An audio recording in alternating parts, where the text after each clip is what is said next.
বিসমুল্লাহির রহমানির রহিম। সবাইকে ঈদ মোবারক। আজকে অনেক দিন ব্যস্ত ছিলাম, যার কারণ হলো রমজান মাসে আমরা পরিবহন চালকরা রোজা রাখি, নামাজ পড়ি, গাড়ি চালাইছি। অনেকে আবার অনেকেই রোজা রাখতে পারে নাই, নামাজ পড়তে পারে নাই। তো যা হোক, আল্লাহ সবাইকে, যারা নামাজ পড়তে পারে নাই, রোজা রাখতে পারে নাই, তাদেরকে যেন আল্লাহ হেদায়েত দান করে। এবং আমি একটা কথা বলতে চাচ্ছি, আজকে সকাল 6টা বাজে আসছি আরামবাগ। তো সারাদিন ঘুমাইছি। অনেকেই কল দিছে যে ফেমাস পড়বো, আপনার সাথে যাব, বা অনেকেই কল দিছে। আমি মেসেঞ্জারে মেসেজ দিছে, কিন্তু আমি রিপ্লাই দিতে পারি না, ধরতে পারি না। তার কারণ হলো আজকে 5 দিন ধরে অনেক জার্নি করছি। রাস্তাঘাটে যে জাম জট, কত কষ্ট করছি আপনাদেরকে বলে বোঝাতে পারবো না। তো সন্ধ্যা ধরে ঈদ উপলক্ষে ঢাকা শহর এত পরিমাণ বাজি ফুটাচ্ছে। আমার মনে হচ্ছে ঈদ উপলক্ষে আনন্দ সেটা ঠিক আছে, কিন্তু বাজি এত বেশি পুড়াই যে আনন্দ করতে হবে, শরীয়তে কি এটা আছে? আমার মনে হয় না। তো যারা এই যে মেজি বা আনন্দ করতেছে, মেজি পুরা টাকা নষ্ট করতেছে। দেখেন, আমরা অনেকেই ঈদের জামা কাপড় কিনছি, মা বাপকে নিয়ে ঈদ করব, অনেকে আবার রাস্তাঘাটে শুয়ে থাকবে, জামা কাপড় কিনতে পারবে না, ঈদ ঠিকমতো পালন করতে পারবে না। তো আমরা যদি এই ঈদকে সামনে রেখে বাজি পোড়াচ্ছি, এত টাকা নষ্ট করতেছি, বাজিটা যদি অল্প কিছু মানে ফুটায়, কম ফুটায়, যদি কিছু টাকা গরিব অসহায়দের মাঝে ঈদ উপলক্ষে জামা বা তাদের মধ্যে একজন লোককে শ্যামাই চিনি কিনে দেয়, তাহলে এই বিষয়গুলো কেমন লাগে ভাই জানাবেন।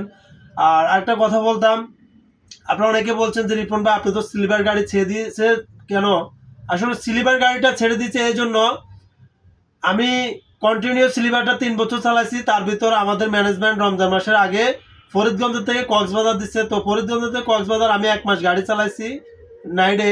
তো নাইডে গাড়ি চালায় আমার যে মানবিক ভিডিওগুলো, এগুলো আমি করতে পারি না। তো অনেকেই রাস্তাঘাটের থেকে খাইতে পারে না, আমি জানি। তো এই জন্য আমি ফরিদগঞ্জ থেকে কক্সবাজার গাড়িটা ছাড়ে দিয়ে এখন ইকোনমি এসি চালাচ্ছি লাল সবুজ পরিবহনের। তো ওই মানবিক ভিডিওগুলো করতে করতে আমার অভ্যাস হয়ে গেছে। এখন এগুলা না করলে আমার কাছে ভালো লাগে না। এগুলা করার কারণ হলো, আমাকে দেখে যদি কেউ এই ভিডিওগুলো করে, তাহলে যারা প্রতিবন্ধী অসহায় তারা খাইতে পারবে, এবং প্রজন্মে যারা আসবে তারা এই ভিডিওগুলো করলে মানুষের উপকার হবে। তা আপনারা বলতে পারেন যে ফেমাস রিপন ভাই আপনি তো ভিউ ব্যবসায়ী করেন। আসলে ভিউ ব্যবসা, প্রত্যেকটা ঘরে যদি একজন লোক থাকতো, তাহলে রাস্তাঘাটে প্রতিবন্ধী অসহায়রা না খায় মরতে হতো না। সোশ্যাল মিডিয়াতে এই যে দেখেন, দুনিয়াতে অনেক কিছু হতেছে, তারা ওগুলা সবসময় সোশ্যাল মিডিয়াতে উঠে ধরে, কিন্তু একজন প্রতিবন্ধী অসহায় রাস্তাঘাটে শুয়ে আছে, খাইতে পারতেছে না, অনেক কষ্ট করতেছে, তাদেরকে সোশ্যাল মিডিয়াতে কখনো দেখায় না। যদি ওই জিনিসগুলো দেখাতো, তাহলে সবাই তাদের পাশে এসে দাঁড়াতো। আজকে আমি একজন পরিবহন চালক, স্বল্প আয় থেকে আমি এই কাজগুলো করতেছি 3 বছর যাবৎ। ইনশাল্লাহ যতদিন বাঁচে থাকি এই কাজগুলো করে যাবেন, এবং আপনারাও করবেন, আমিও করব। এবং আপনারা যদি ভিউ ব্যবসায়ীও বলেন, তাতে আমার কোনো কিছু যায় আসে না, আমি এটা করে যাব। যদি কখনো আমাকে দেখে কেউ করে, তাহলে আমি শান্তি পাবো, এবং আমাকে দেখে অনেকে অনুপ্রাণিত হয়ে এই কাজগুলো করুক, আমি এটাই চাই। আর বেশি কিছু চাই না। এই মিডিয়ার জগতে এসে অনেক মানুষকে চিনতে পারছি, জানতে পারছি। অনেকে হিংসা করে, অনেকে আবার ভালো বলে। তো যা হোক, আসলে হিংসা মানুষকে আরো আল্লাহ তাআলা উপরে উঠায়। কখনো হিংসা করবেন না কাউকে। আপনি হিংসা না করে চেষ্টা করেন, একদিন আপনিও সফলতার খোঁজ পাবেন। তা আপনারা অনেকে বলেন যে রিপন ভাই আপনি ইনকাম করেন কত, কতই মানুষকে দিচ্ছেন।